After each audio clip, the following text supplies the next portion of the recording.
જય શ્રી કૃષ્ણ. આજે આપણે જાણીશું અક્ષય તૃતીયાના શુભ મુહૂર્ત વિશે.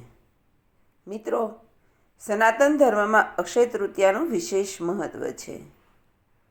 અક્ષય તૃતીયાને અખાત્રીજ તરીકે પણ ઓળખવામાં આવે છે. અખાત્રીજનો દિવસ ઘણો શુભ માનવામાં આવે છે. જો તમને મારી આ વાર્તા ગમે તો લાઈક કરો, શેર કરો, સબસ્ક્રાઈબ કરો. જો તમને મારી આ ચેનલ ગમે તો સબસ્ક્રાઈબ કરી લો કે જેથી કરીને અવનવી વાર્તા તેમજ ઇતિહાસ રોજ તરત સાંભળવા મળશે.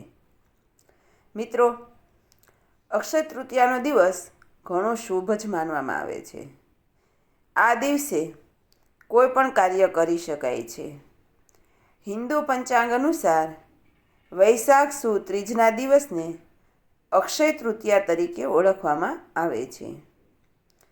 કાર્ય કરતી વખતે મુહૂર્ત જોવાની જરૂર પડતી નથી. આ દિવસ બહુ જ શુભ માનવામાં આવે છે, એટલે કોઈ પણ માંગલિક કાર્ય કરી શકાય છે. અખાત્રીજના દિવસે ભગવાન કુબેરની પૂજા કરવામાં આવે છે, તેમજ લક્ષ્મીનારાયણ અને ભગવાન વિષ્ણુની પૂજા કરવામાં પણ આવે છે. અક્ષય તૃતીયાના દિવસે સોનું તેમજ ચાંદી ખરીદવાથી શુભ ફળ મળે છે. તો આ વખતે કઈ તારીખે છે અક્ષય તૃતીયા તેના વિશે જાણીએ. વૈશાખ મહિનાની સુદ પક્ષની ત્રીજની તિથિનો પ્રારંભ તારીખ 19 એપ્રિલ 2026 સવારે 10:49 શરૂ થશે, જ્યારે તારીખ 20 એપ્રિલના રોજ સવારે 7:27 પૂરો થશે.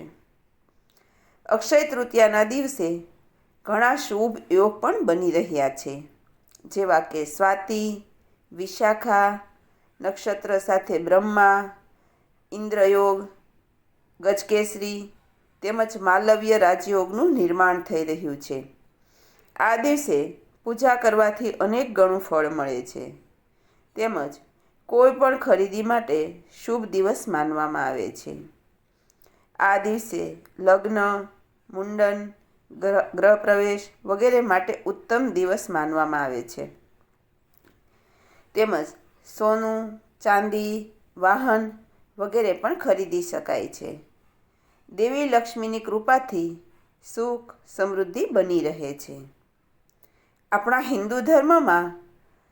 હિન્દુ ધર્મના ગ્રંથ અનુસાર ભગવાન વિષ્ણુના 6ઠ્ઠા અવતાર એટલે કે ભગવાન પરશુરામનો જન્મ થયો હતો.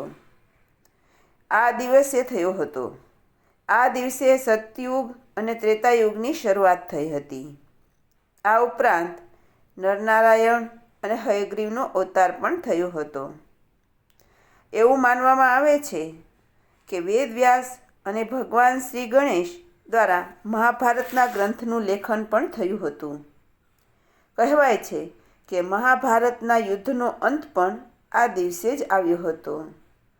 દ્વાપર યુગનો આ દિવસે માતા ગંગાનું આગમન પણ ધરતી ઉપર થયું હતું, અને દ્વાપર યુગનો અંત પણ અક્ષય તૃતીયાના દિવસે થયો હતો એવું માનવામાં આવે છે.